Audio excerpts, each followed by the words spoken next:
mwenyekiti, mimi nilikuwa na jambo.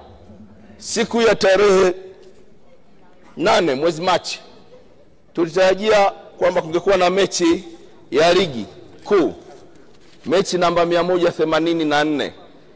Mechi hii ilifutwa, lakini baada ya kufutwa jana tumepata taarifa kwamba imepangiwa kuchezwa tarehe 15 mwezi Juni.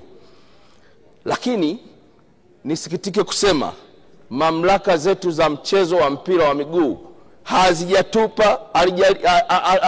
hazijatutendea haki, kwa sababu hawajatupa taarifa yoyote kwamba kilitokea nini mpaka kupelekea mechi ile isichezwe siku ya tarehe 8.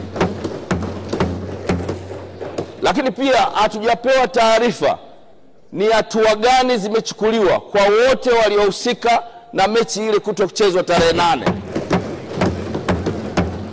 Kwa hiyo nilikuwa nafikiri pamoja na kutangaza tarehe 15 mechi itachezwa mwezi Juni, tunatakiwa tufahamu nini kilitokea na hatua gani zimechukuliwa. Lakini pia hii itapelekea kuhakikisha kwamba matukio yasiyokuwa na afya katika mchezo wa mpira wa miguu hayatokei tena siku zijazo.